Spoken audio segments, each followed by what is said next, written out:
Good morning, everyone. My name is Ankit. You're watching the Indian Express analysis by StudyIQ IS English channel. Now, today is 24th of December, and we are going to discuss important articles that have appeared in today's news in addition to practicing MCQs, practicing mains answer writing initiative, and also analyzing the important articles. Now, the purpose of this exercise every day is to inculcate the habit of current affairs. As you know, current affairs is an important part of the syllabus, and if you look at every year's prelims examination, 16 to 17 questions can be easily solved if you are following current affairs for a greater part of a year. Understood? So that is why many of the faculties, including me, emphasize the need of practicing, analyzing, understanding the current affair on a daily basis. Now, I see some people here. Good morning, Kandam. Good morning, Gawade. Good morning, Baga Springs. Good morning, Augustine. Now, our today's discussion, it entails discussion over these 6 articles that have appeared in today's Indian Express newspaper. Now, the first article that I will be starting appeared on the very front page, and it is an interview by the current ISRO chairman who has been newly appointed into office.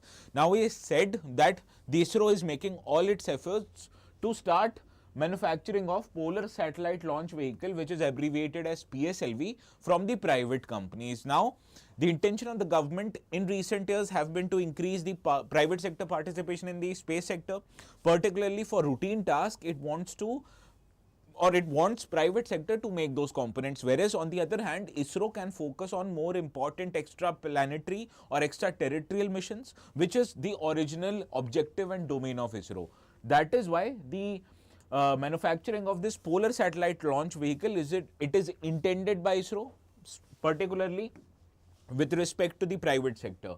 Now, this is important from GS paper 3 syllabus as it deals with science and technology part, and hence we will be dealing this article or the important features about the PSLV in detail. Second is another science and tech based article, or also from internal security, whichever way you put it. It is Project 75 India or P75I project, which is a project which entails manufacturing of submarines, particularly diesel electric submarines inside India. Now, the contract of this particular project is expected to be given to a German company which will construct these submarines in India at Margdarshan Dock Limited, which is located in the city of Mumbai. Now, this is an important project, also holds how strategic partnership projects are important for India's defense sector, and hence we will be dealing this article in detail also. Closely followed by an article on ad hoc judges in high courts. As I understand, the Supreme Court has taken the cognizance of the matter, particularly with respect of the fact that in many high courts there are vacancies among judges which has not been filled promptly, and because of that the pendency of cases in high court, they have increased. So as to reduce the pendency of cases, the Supreme Court Chief Justice of India has actually said that why not hire ad hoc judges who were previously retired judges from those high courts, and until the new judges are appointed in these high courts, these ad hoc judges can discharge their duties and help reduce the amount of pending cases. Now, such articles are important from polity perspective, hence they are part of GS paper 2 syllabus. Also, we'll be dealing that the 10 years of Beti, Bachao and Beti Padhao scheme has been completed. So, we'll be understanding the impact of the scheme before understanding the important features, and also what kind of a nodal ministry is responsible for implementation of such schemes. Understood? Now, this deals with GS paper 1 syllabus as it deals with women and children, and hence it is important from GS paper 1 perspective. Now, fifth is a meme coin. As you can understand, President Trump has launched his own meme coin called as Dollar Trump. So does the First Lady of United States now, termed as Melania. So these are examples of meme coin. Now, what are meme coins? How are they different from crypto coins or cryptocurrency? We'll understand this in our today's discussion, which you can say are important from 2 papers, GS3, that is deals with economy, and also it deals with the cryptocurrency, which is also, you can say, a part of science and tech syllabus. So we'll be understanding what are meme coins, how are they or what are their values, and how do they derive their value. Understood? Also, in the last discussion we will discussing the Trump's tariff threat that he has threatened many countries, including India, that if they do not conform to his own policies, Trump will impose tariffs on imports coming from other countries into US. So what are the threats? Why does any country for that matter want to impose tariff on its import, and what will be its implications on other countries like India? We'll be trying to understand this in our today's discussion, and this is primarily important from GS paper 3 syllabus, because imposition of tariff on trade as well as global trade, they are part of economy syllabus. Understood? So this is how we will be dealing with our 6 articles today, and as usual the notes for this session will be available on my Telegram channel called ATS Live. You can search this keyword ATS Live to reach to my Telegram channel, or you also have an option to scan the QR code. Now from time to time I am uploading important reels on Instagram, which can be very beneficial for you in terms of information and in terms of UPSC's relevance. So please make sure to follow me on Instagram also, as it will help you immensely in your preparation phase. Now we are in a process of uploading monthly current affairs. Yesterday only in the morning itself we uploaded the current affairs for geography, environment and disaster management. So please go to your YouTube channel, download the video and or watch the video. It will help you immensely in revising the current affairs from last month. Understood? Now let us try to first of all solve yesterday's practice question that I had given you as a homework. Now if you remember, we studied about jute, how it is a water intensive crop, that you need supplies of water in large numbers for that crop, and also these kind of crops, they grow in hot and humid condition, which we understand are provided in the eastern part of the country, probably Assam, West Bengal, Bihar, as these 3 states are the largest producer or largest cultivator of jute in India. Also the requirement of soil which is rich in alluvium, it is also very important for jute, and that is why the jute plantations, they are located very close to the borders or the banks of the river such as Ganga and Brahmaputra, which provide them with adequate rich alluvium soil which is replenished every year. So that is why such kind of a conditions are very important from jute. Now this question I had modeled it on a PYQ of the year 20 to atmospheric conditions, which you can understand suits the it suits the jute crop, and therefore option B here is the right answer. Yes, Baga Spinks, yes, FTY, you were right. Good morning, sir. Please increase the volume. Am I audible now, Bulbul? Amar, good morning. I hope you are okay right now and you are feeling better. Good morning, Narsima. Good morning, Amar. Good morning, Agilan. Good morning, Sejal. Good morning, Abhishek. Good morning, FTY. Good morning, Bulbul. Good morning, Baga Spinks. Yes, Bulbul, option is B, correct, jute. Now, this is the practice question that we will be dealing with before the session ends today. It deals with the rationale behind imposition of tariff by countries on imports, and we also need to suggest strategies that India can adopt to counter the adverse effects of such protectionist policy. But the challenging part of this question is that you have to write it in 150 words. So whenever the question demands you to write in 150 words, that means you have to complete your answer in 1.5 pages. And also you have to emphasize on using the keywords which I discuss in today's session, because these keywords help you write the answer in less words, and hence you can use your creativity in other words. Okay. So that is how. Good morning, Rishabh. Good morning, Save Earth. Yes, Sejal, you were right. Jute is the right answer. Now, let us move, or let us start our today's discussion with the first article. This appeared on the very front page of the Indian Express newspaper, and it states that in an interview given by the new ISRO chief, he has said that the PSLV will now be built by private sector, and that is why the ISRO is undertaking all its efforts. Now, ISRO is looking forward to immediate future with the launch of privately built PSLV rocket. Now, PSLV rocket is very important launch vehicle for ISRO because it is most reliable as well as has been the most prolific rocket in India's space research organizations. ability to launch satellites into space. And now ISRO is getting the private industry to manufacture this rocket so that the ISRO now can move on to other important projects. Once it has established its hold over PSLV, now it can transfer the technology and handhold the private company so that they can manufacture the PSLV themselves. So in that regard, let us try to understand what is this PSLV rocket, how it was developed, what are its important features and what are its achievements. Now, the PSLV, it is an abbreviation for Polar Satellite Launch Vehicle, which has been a workhorse of ISRO since it was manufactured in 1994, and since then it has made more than 60 flights, and all these flights have been quite successful. Now, it was primarily developed to launch remote sensing satellites into sun synchronous orbit. However, after certain modifications and technological improvement, PSLV is now able to launch smaller size satellites even higher up in the space, that is into geostationary transfer orbit. So you understand that is why in sending satellites into space, particularly lightweight satellites, PSLV is the go-to launch vehicle for ISRO, and that is why it has been very important. Now let us try to understand the science behind this rocket. Now this is a 4-stage rocket, that is, it consists of 4 stages which is fired at different intervals when it travels into space, and it allows the ISRO or any space organization to efficiently use the fuel in the rocket and maximize the distance it can send the satellites into space. Now it is a 4-stage rocket which uses alternate combination of both liquid and solid fuel. So if a question appears whether PSLV is a liquid fueled rocket or a solid fueled rocket, the answer is both. It is both a liquid powered and a solid fuel powered rocket. Now first and third stage of PSLV, these are solid fueled, whereas second and fourth, these are propelled by liquid fuel.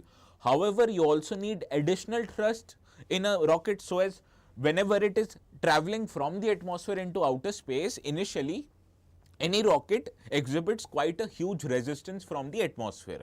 So to power the rocket to travel beyond the atmosphere, you need additional thrust. And you can see here the image of PSLV rocket. These are 4 strap-on motors. Understood? So this is the main part of the rocket, whereas additional these are strap-on motors. Now the purpose of these strap-on motors is to provide additional thrust to the rocket whenever it is starting to take off from the earth, which means doing away with the resistance of the atmosphere in the earth. Now these strap-on motors, they are not included in the original stages of the rocket. However, these are solid fuel powered strap-on motors which is used in the first stage of the rocket itself. Understood?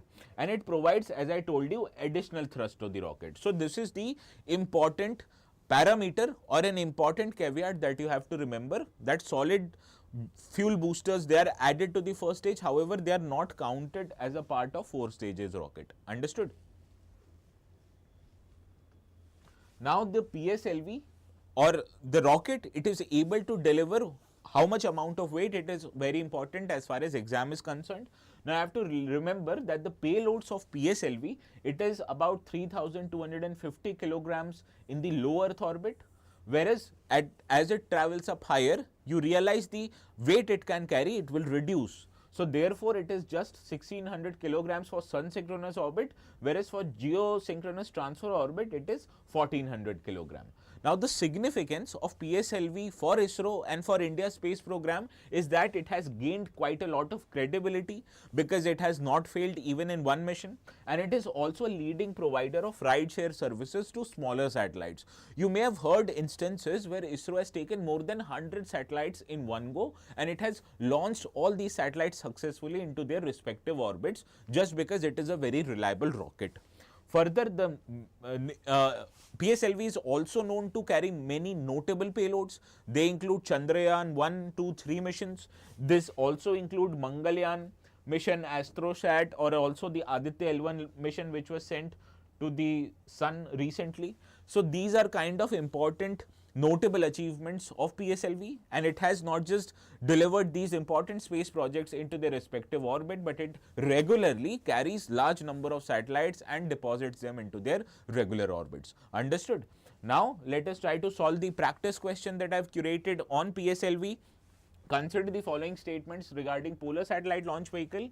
It is capable of launching satellites into only into sun synchronous orbit. This is incorrect. As I told you, it deposits satellite in low Earth orbit, sun synchronous orbit, and also geostationary transfer orbit. So therefore, only word here is incorrect. Hence, first statement incorrect. It has been used to launch interplanetary missions like Mars Orbiter mission Mangalyaan. Yes, it is correct. In addition to Chandrayaan, which is a mission to moon, it was also utilized to send an orbiter to the Mars, that is Mangalyaan mission. The third, PSLV is a 4-stage launch vehicle. It is correct, as I told you, powered entirely by solid fuel. Again incorrect. It is powered by mix of both solid and liquid fuel, and these fuels power the alternate stages of the rocket. So third statement incorrect. Only second here is right. You have to identify correct statement. Option B therefore is the right answer. Moving to the second article, this article appeared on page 8 of the Indian Express newspaper,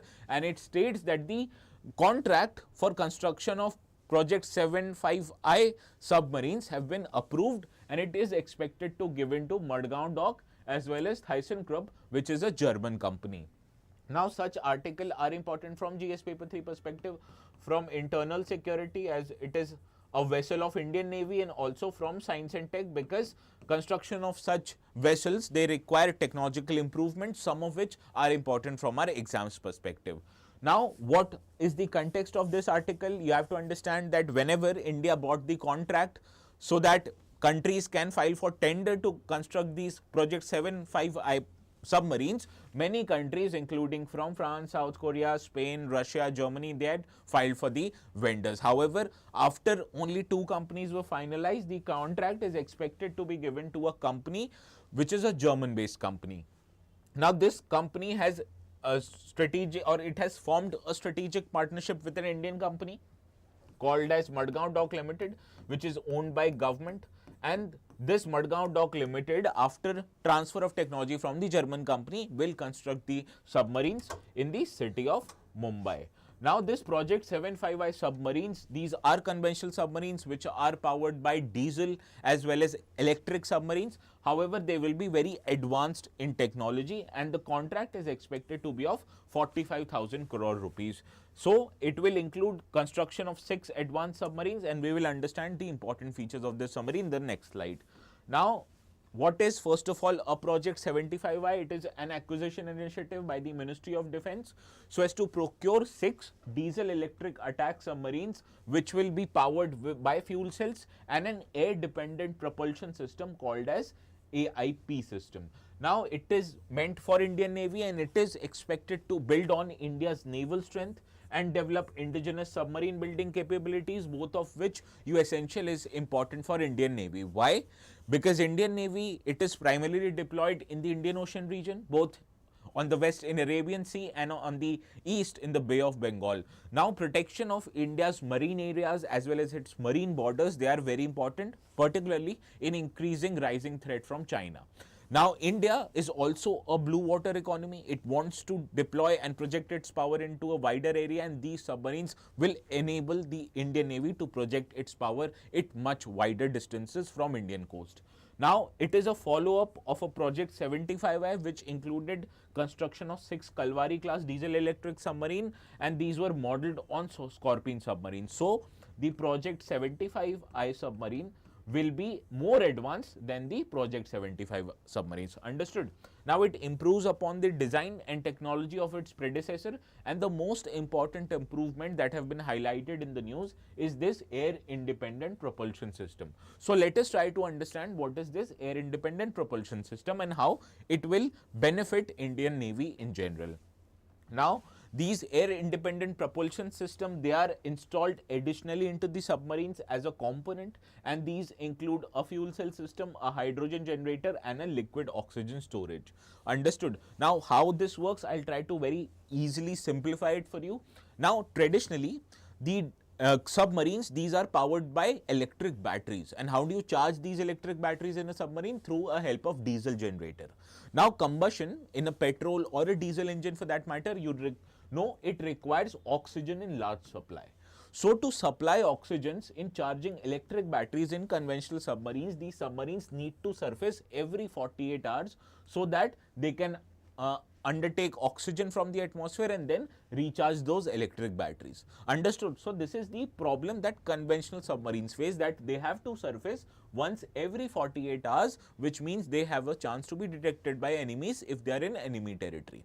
However, when you install an EIP system in a submarine, which is also known as bioethanol stealth technology or BEST, it utilizes bioethanol to generate oxygen.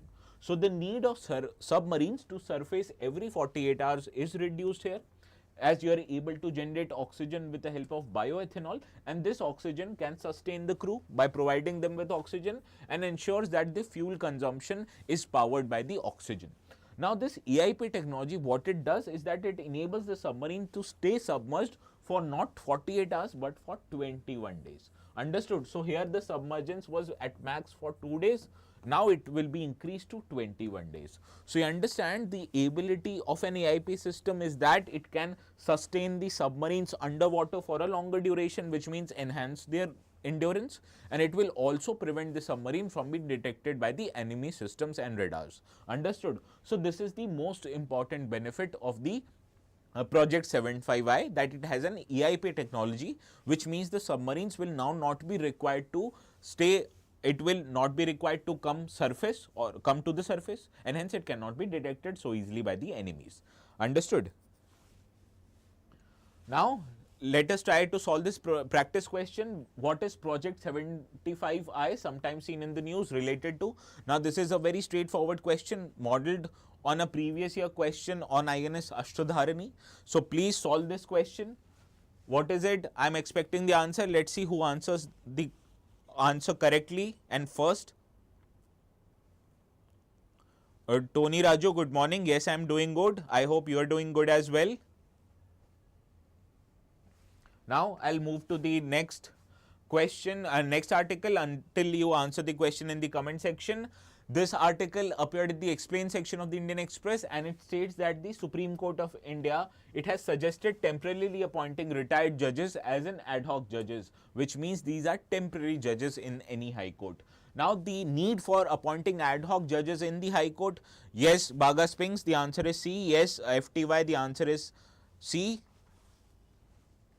Now, as I was saying, the Supreme Court has temporarily appointed retired judge, is temporarily looking to appoint retired judges in the High Court, so that to reduce the pending cases. Now, notably, it is Article 224A in the Indian Constitution, which allows the Chief Justice of any High Court to request retired High Court judges to perform the duties of a judge again, and he or she could be do so after the consent from President of India has been taken that.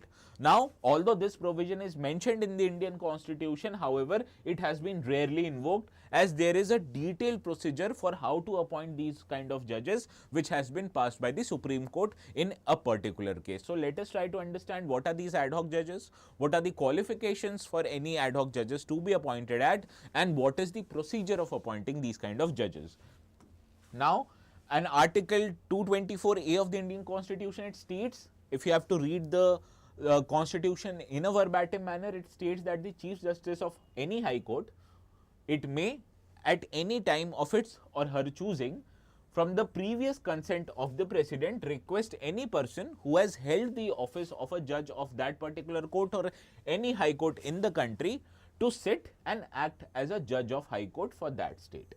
So this is how the ad hoc judges or the temporary judges are appointed into an high court. Now you have to remember, these cannot be any other individuals. Rather, these are the retired judges of the high courts themselves. Understood? Now, while performing the duties of an ad hoc judge, they have all the jurisdiction powers and privileges that a judge of any high court enjoys in a normal time. However, you have to remember, they cannot be deemed as a justice of an high court. Understood? So these are just temporary judges who had been earlier the judges of High Court. After they have retired, they again are hired as the ad hoc judges. Now you have to understand, while recommending the name of the person, the Chief Justice of High Court has to ensure to take the consent of both the retired judge and also the President of India before the appointment can be made. So this is the condition, that first of all, you cannot appoint any other individual. You can only appoint a retired judge of the High Court in any part of the country, and you have to take the consent of the retired judge and also of the President of India. And who makes the appointment? It is the Chief Justice of the High Court. Understood? Now, what is the or how is the ad hoc judge appointed? Now, the detailed provision for appointment of judges, is it mentioned in the Constitution? No, it is mentioned in the 1998 Memorandum of Procedure, which was brought after collegium system came into place. Now, it stated that after the retired judge has consented to the appointment, the Chief Justice of any state must forward the name of the judge and details and the duration for which the judge is expected to be in office to the state's chief minister. And after the state chief minister gets the name from the Chief Justice of any high court, the chief minister will pass on this recommendation to the union law minister, who will then consult the CJI, and after only the consultation with CJI, he will forward the recommendation of what the CJI's advice is it to the Prime Minister of India, and then the Prime Minister will advise the President whether to give the approval of the President or not. Understood? So, this is the long detailed process.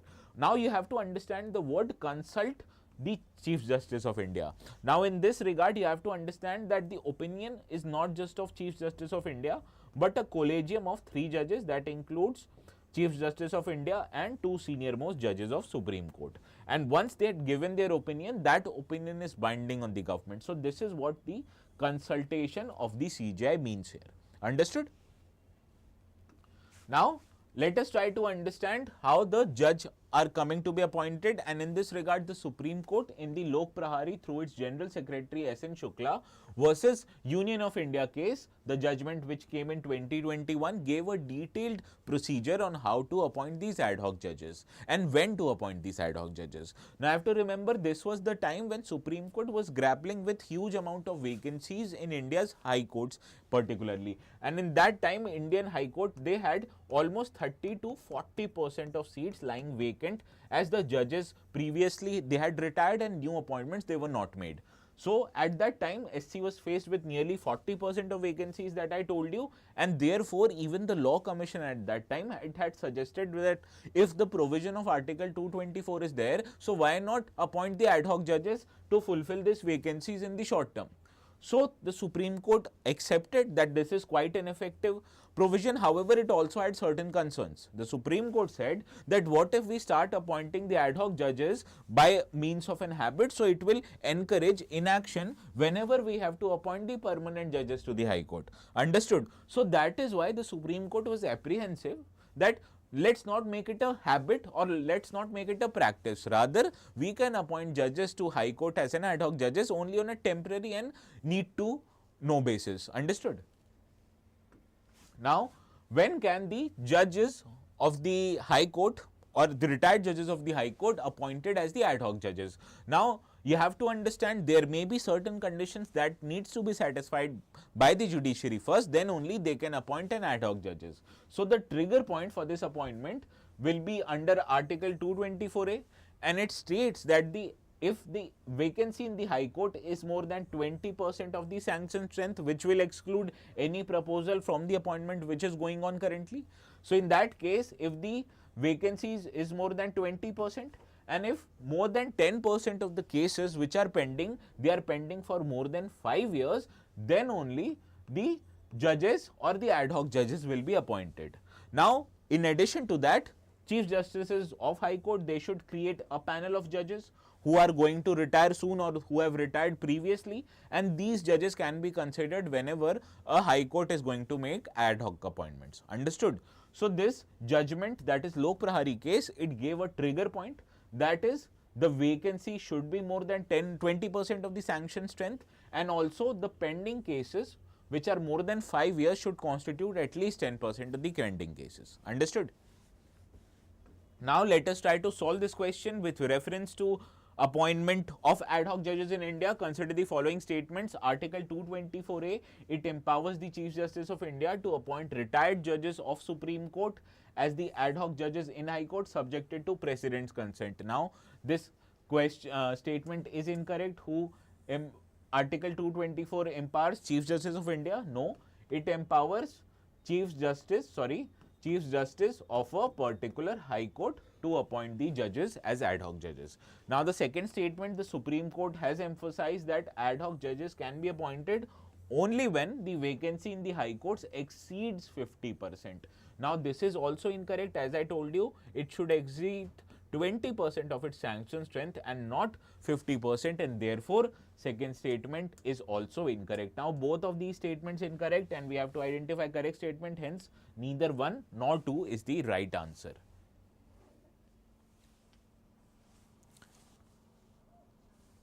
Which courts do they sit in? Lok Adalat or SC? No, they sit in High Court as an ad hoc judge of a particular High Court. I hope it is clear to you, Baga Spinks.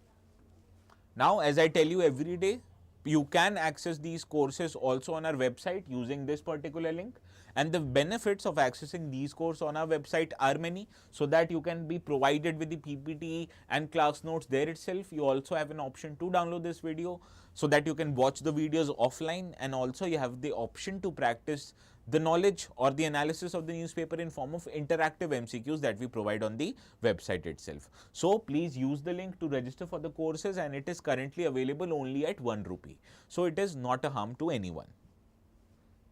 Now, moving to another article, this one appeared in the Indian Express newspaper, in the Indian Express website. Now, this article did not appear in the newspaper, however, it was very important from exams perspective, and hence I have taken this for our today's discussion.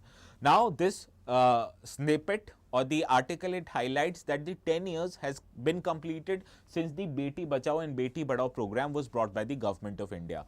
Now, there are many benefits of this scheme. Particularly, it wanted to arrest the decline in child sex ratio, which we understand was very prominent in states such as Rajasthan, Haryana, etc., because here the child sex ratio was declining rapidly, and for entire society's benefit, we need parity in terms of child sex ratio. So, this is what the intention of the scheme was. Initially, it was planned just for 100 districts where the child sex ratio was very low. However, it was expanded to 61 additional districts and later to all districts in the country. Now, let us try to understand what is this Beti Bachao, Beti Padhao program all about. Now, to address the declining sex ratio was actually the original aim of this scheme, and it also deals with empowerment of women over their life cycle. So, not just whenever the child is born, the scheme ends there. No, it deals with the process of a girl child becoming a woman and how to protect and enrich and empower the women and girls in India. Also, the ministry under which this scheme comes, you have to understand, not just one ministry, but it is a joint initiative of 3 ministries: Ministry of Women and Child Development, Ministry of Health and Family Welfare, as well as Ministry of Education. So, these 3 ministries are the nodal ministries for this scheme. Please pay close attention. Now, since 2021, this scheme has been integrated with Mission Shakti, which is a comprehensive program for women's safety and empowerment. Now, what is the original objective of this scheme? You have to understand, this scheme has 3 major objectives. First is to prevent gender-based sex selective elimination, which we saw happened in India, particularly when the parents or the prospective parents, they came to know that the fetus inside the woman is actually a child or a girl child. What they wanted to do was have a boy child. So, they involved in a very regressive practice called child selective elimination, which means they aborted the female girl child who was a fetus at that time. Now, this scheme also ensures the survival and protection of a girl child by bringing many schemes, and also ensures that education and empowerment of girl child happen in their life cycle. Now, to do that, there are many programs which are used in this scheme. First is a mass communication campaign as on Beti Bachao, Beti Padhao, as it will help people understand the benefits of having a girl child and what are the regressive attitudes that the society hold currently, which inhibits the girl child from becoming empowered. So, these kind of mass communication campaign through media, through print, through everywhere, you will be seeing, and even in the public buses, you will be seeing there is a written in the back, Beti Bachao, Beti Padhao, which means save the girl and educate the girl in English. Now, it is a multi-sectoral intervention which not just includes education. I told you it includes mass communication, it includes health sector, it includes financing, and also financial incentive scheme called as Sukanya Samriddhi Yojana was brought, so that the small deposits and deposit scheme can be started. on a girl child name, and it will provide immense tax benefit to the children and their parents. So this is how they are trying to inculcate savings of parents so that their girl child have a future or a secured future, and also to promote these savings they have been made tax free. Now let us try to understand the impact of this scheme. Now, since 10 years it was brought into fruition, this scheme has paid rich dividends to the Indian society in general. First is improvement in national sex ratio at birth, as it has improved from 918 to 930. There is a reduction in gender gap under 5 years mortality, which means children who die within the 5 years they were born in. This number was actually 49 for girls as well as 42 for boys in the year 2014, which means the difference was just 7. However, this difference was reduced to 2 in 2020. Now it is 33 for girls and 31 for boys. Now this number highlights the number of girl child who die per 1000 girls who were born in the society. Understood? So earlier 49 girl child and 42 boys were dying out of 100 girls and 100 boys respectively. So the difference between the mortality rate or the gap ratio was actually 7. It has now reduced to 2 because it is now 33 in girls and 31 in boys. So this is an improvement. Also, there is an increase in institutional deliveries. Now you understand institutional deliveries are very important. What if the women at the process of her childbirth, she faces some kind of a medical emergency or complication? She need that her delivery should rather take place in an institutional setup, particularly at a healthcare center, so that the necessary healthcare professional they can attend to and save her life at an opportune time. Also, there is a rising first trimester antenatal checkups. As you can understand, these checkups are very important, not just from the perspective of child health, but also from maternal health.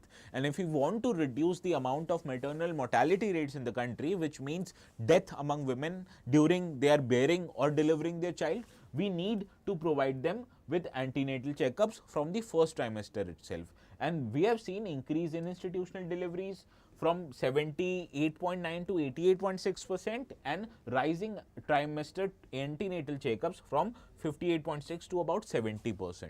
Not just their health indicators, but also the education levels of girls and women have increased. As we have seen, there is a rise in gross enrollment ratio, particularly at secondary level, that is at the schools which is at the classes which are higher than 9th standard, and at that level also the enrollment of girl child has improved. So this highlights that the scheme, it is very effective in bringing the social empowerment of girls in India and also improving their health and education based indicators. Understood? Now let us try to solve a practice question, but the practice question I provided in the end. Now let us move to another article. This highlights that Donald Trump recently has launched a meme coin. Now this meme coin is quite funny term, but you understand this can be important from our exams perspective. So that is why we are going to understand. Now this scheme is important from exam. Now before understanding what is this meme coin, let us try to understand the context of this article. Now Donald Trump, whenever he was in an election campaign, he projected himself as a vocal supporter of the cryptocurrency and also a vocal advocate. And as a result, after coming into power, he has launched his own meme coin called Dollar or Dollar Trump. Also his wife, the First Lady of United States, she has also brought her own meme coin. So actually the question will be, what are these meme coins all about, or how is it different from cryptocurrencies like Bitcoin and Ethereum? So let us try to understand this. Now these meme coins, they are a blend of internet humor that they trace their origin to memes which you and I both like, and also these are blend of cryptocurrencies. Now these are new type of meme coins. They can be created by anyone for free using the launch platforms which are hosted on the blockchain networks of already existing cryptocurrencies. Now these are Ethereum, Solana and Trump's currency have been launched using this Solana blockchain network. Now these are new type of meme coins which are listed in decentralized exchanges, and their value, it changes, and therefore it determines its market cap, trading volume as well as overall demand. Now how does the value of meme coin come into play? Now you have to understand, the meme coins, they do not have any intrinsic value. What do I mean by intrinsic value? Suppose I mint a gold coin and I say that the value of gold coin is 100 rupees. But what if you melt this gold coin, so you can get, or you can sell it to a jeweler for about 1000 rupees, right? Because of the weight of the gold which is used to make this coin. So the intrinsic value of anything is actually the value of that commodity. However, this meme coin is just another figment of imagination, so they do not have any intrinsic economic value. However, the value of these meme coin, they can actually change based on the factor when people buy or sell them in open market, which means it depends upon the factors of demand and supply. Understood? So inherently, like paper money, these meme coins, they do not have any intrinsic value. Rather, their value, it depends on the factors of demand and supply, which we can say can change whenever people decide to buy and sell these meme coins. Now, despite their value being purely based on hype and public perception, you understand these meme coins can actually be used to make a large following and also attract significant investment. Now, creators of these meme coins, what they do is that they try to liquidate or base these meme coins on the value of existing cryptocurrencies. So that what they do is that they make a liquidity pool. Now, what is a liquidity pool? I'll give you a very simple example. Suppose I create a meme coin called as $Ankit. So the intrinsic value of this meme coin would be 0, right? But what if I create a liquidity pool where I put 100 Ankit coins and 1 Bitcoin? So technically, the value of 1 Ankit coin will be 0.01 the value of Bitcoin, right? So this is how I will set the initial value of any new meme coin, right? So this is how the initial value of meme coin is set. And once the initial value is set, they are launched into the market, and when people start to buy more and more these meme coins, the value rise. Whereas if the selling happens intensively, the value would come down. Understood? So this is how the value of meme coin changes. Now, what is the term market cap? Now, what if I decide to multiply the current trading price of a meme coin with total supply of meme coins? So that will make the market cap of a meme coin. Now, however, this meme coin's market cap, it does not reflect the any underlying asset or actual value of the meme coin. As I told you, there is no intrinsic value of the meme coin. And that is why the creators, what they look to do is they create, or they look to create a brand around itself so that the value is appreciated and so that the people will start demanding more and more meme coin just because a famous person is behind it. And this is the entire reason why people bring meme coin. There is no economic reason, rather it is to make their personal benefit or personal economic benefit. Now, the values of these meme coins, they are also pumped up through influencer marketing, which we see happens on the social media quite frequently. So this is how people manipulate these kind of meme coins. So naturally, you can understand there are significant amount of risks and concerns which are associated with meme coin. And first is that they are highly volatile in nature, which means once you invest in these kind of meme coins, there is a propensity that it could go up or it could go down rapidly. And that is why it has become a hotbed or a notoriety for becoming a source of financial fraud. As much as 40% of meme coins are known for their pump and dump schemes. And what people do is actually they take a process called liquidity pool. As I told you, I create a liquidity pool of a meme coin and an established cryptocurrency, and what if I withdraw this entire cryptocurrency outrightly? So the value of this would come down to 0, and hence the value of investor wealth in a meme coin can diminish at a given time. Understood? So this is how there are significant risks associated with meme coin, because there are no intrinsic value to the meme coin. Rather, the value of meme coin, they are dependent entirely on the demand and supply, which you can understand can change rapidly. Rather, what people do, or the investors in meme coin do, that they try to create an artificial hype around it so that the value increases, and it can lead to a situation when after a value is increased, they will sell off their selling, make a good profit and exit out of the market completely, leaving the current investors in lunch. Understood? Now, there is another practice question. The terms Dollar Trump, Shiba Inu, Dogecoin, sometimes mentioned in the news, are related to which of the following? Now, this is also modeled on a particular previous year question. So, please answer this question. Yes, actually, Baga Spinks, people's craze is the factor which adds value to a meme coin. The more the craze about a meme coin, the more the value of it. For example, there is a meme coin called Dogecoin, which was backed by Elon Musk. So whenever Elon Musk started to back this Dogecoin, the value of Dogecoin increased manifold, and it is now very comparable to that of Bitcoin, just because of factor that a famous and a rich person is behind it. Yes, FTY, you answered it correctly. Cryptocurrency is the right answer to this practice question, and with this, we move to last article of the day, which appeared in the explain section, and it states that Trump has, over a period of his election campaign and even in his previous term, threatened to do one thing, that is to impose sanctions on another country. Now, Trump's intention of bringing sanctions to another country was based on many factors. First of all, to that, you need to understand the context of the article. Now, Trump has said that he would use tariffs as a means to penalize imports which are coming into US, particularly from countries like China, and also it will help US to develop its own domestic manufacturing potential.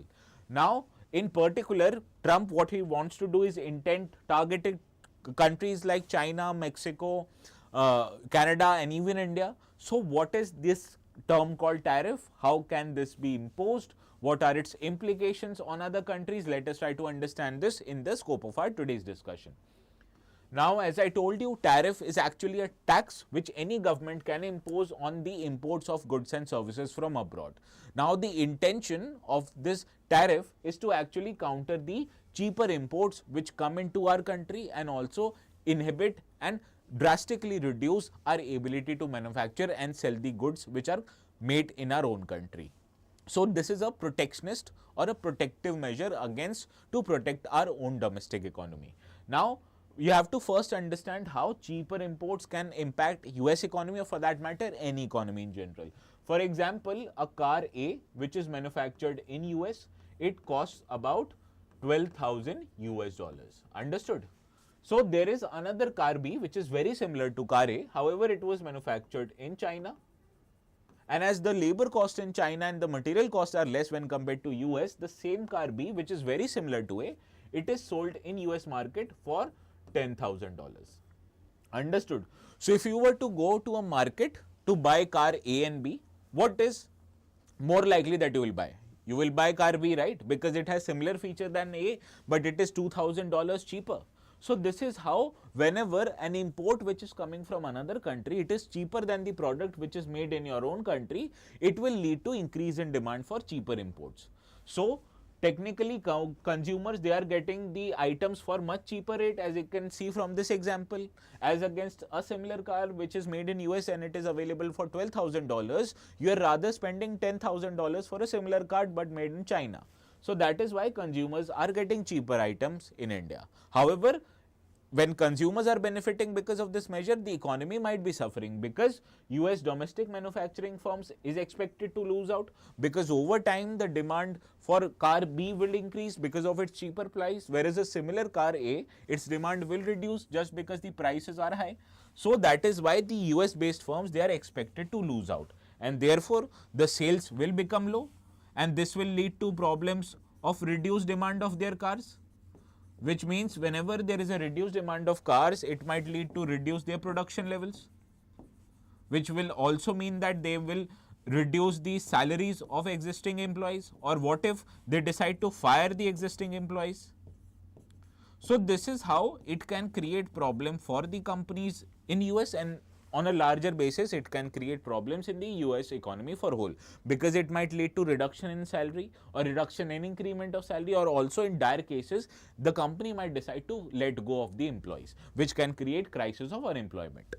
Now, US trade deficit also increases, because as you can understand, the imports of US will be more than exports, and therefore this is what trade deficit is, and it is expected to increase as the goods from other countries, they are cheaper, and hence they will be demanded more in the US economy. So this is how cheaper imports impact US economy, although these are beneficial for the consumers, but for the firms and country in general, it is quite negatively impacting. Now let us understand what happens when a country decides to import a tariff. Suppose, as I told you, car A which was made in US costed $12,000. Whereas a similar car B which was made in China, it costed earlier $10,000. But what if US decides to impose 50% tariff on cars made in China? So now the prices of this car will increase by 50% because of added tax. So the new price of this car becomes $15,000. So in this case, whenever you impose a tariff on a product emerging from other country, the products from this country, they become more expensive. Now, what will happen that once you have imposed a tariff on cars imported from China, it will increase the demand for a similar car A because it is now $3,000 cheaper than car from China. Therefore, it is intended to protect the US domestic industry because the demand for its product will increase. So to match the increased demand with increase in supply, it will try to hire more people, that is increase in job levels. It will increase the capacity, which means more capital investment. So that is why it will increase the overall impact on the US economy and particularly with the companies who are manufacturing goods. Also, it will help US reduce its trade deficit because back in 2017, US had about $336 billion worth of trade deficit with China. However, once this tariffs were imposed in Trump's first policy in 2023, this deficit, it reduced to just $252 billion. So this $84 billion worth of reduction in trade deficit is the reason why US imposed the tariffs on imports from China. Further, it will help government raise more tax revenue. As you can understand, more tariffs will be imposed on imports from countries like China, and hence the government will try to earn more and more money as a form of tax revenue. Also, it will force the Chinese manufacturing firms to set up their factory inside US so that the tariffs will not be imposed on the Chinese company, and hence the FDI in US is expected to increase by such move because the countries on which products the tariffs have been imposed, they'll try to set up their manufacturing units inside the US economy itself. Understood? So this is why countries impose tariff, because it kind of pay much rich dividends to the growth of economic prospects in that country. Now let us try to understand what are the implications of tariff, or how, when you impose a tariff on another country, how can it impact the prospects of that country. Now first, the country on whom the tariff are imposed, in countries like China or India, they will have certain kind of an option, and the first and most common option that the countries do is that they pass on the tariff cost to the consumer. So you understand, whenever the car was earlier available at $10,000, now the prices has increased to $15,000, which means for a similar car, people are expected to shell more money, and when they are required to shell out more money, it will also lead to increase in inflation levels in the economy. So this is how this kind of a measure negatively impacts the consumer, as it increases the levels of inflation in the economy. As earlier, whatever the people was required to shell out just $10,000, but for a similar car now, they are required to shell out 50% more amount of money.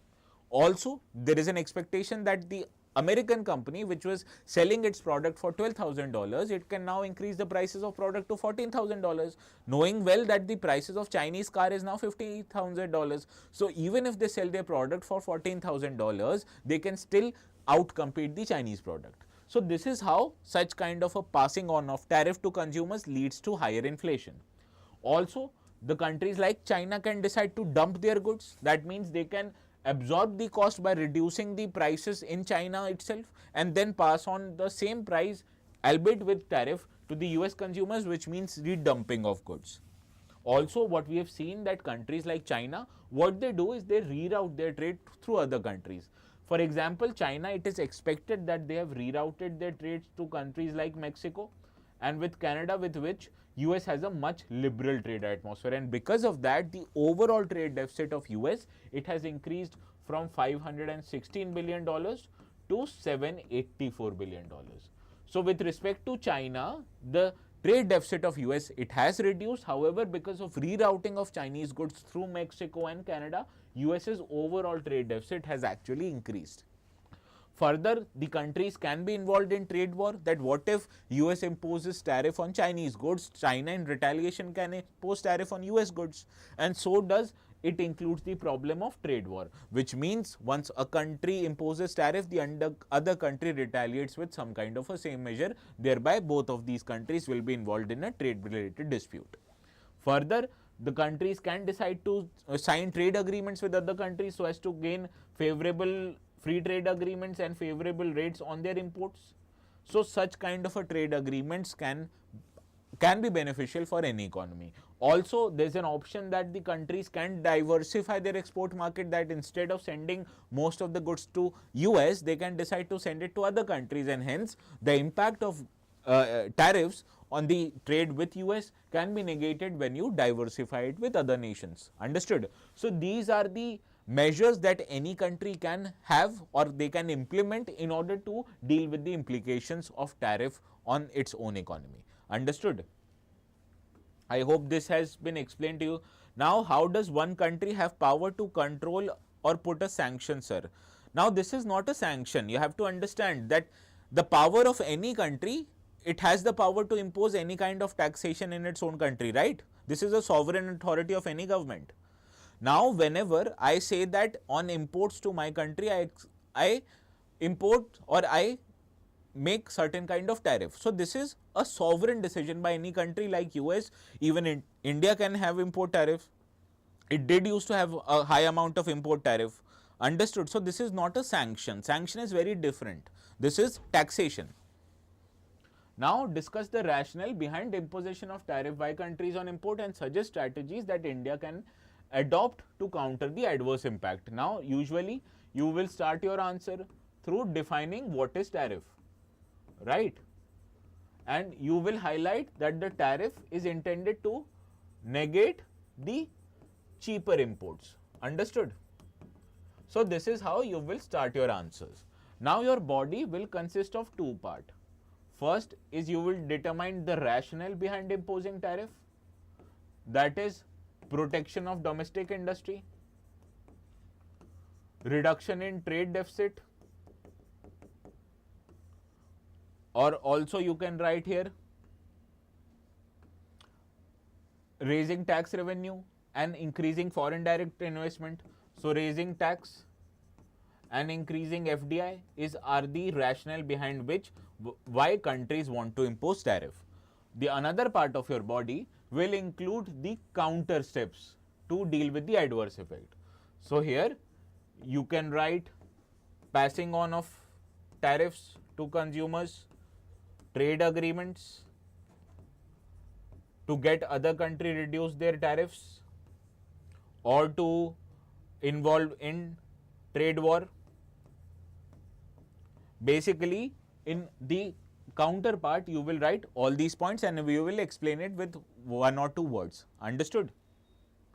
Now, you will conclude your answer by saying that although tariffs are seen as a way to protect your economy from the cheaper imports, however, these are very undesirable when it comes to global trade, because global trade happens or is efficient only because the tariffs in each and every country are quite low.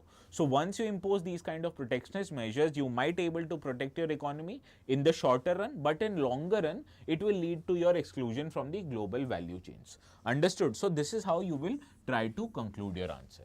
Now, if you have any problem in writing this answer, please feel free to reach me out in the Telegram channel. Some of you have started writing an answer and I've seen many good answers by people like you. So please try to continue this habit and develop it on a daily basis. Now, the channel which you are required to put your answers is ATS Live, or you can scan the QR code. And before ending this session, this is your practice question for today, which I will be taking up before the start of tomorrow's session. So until then, please make sure to keep revising, keep reading, and more importantly, keep writing your answers. I will see you again tomorrow at 10 p.m. Please have a 10 a.m. Please have a very good day.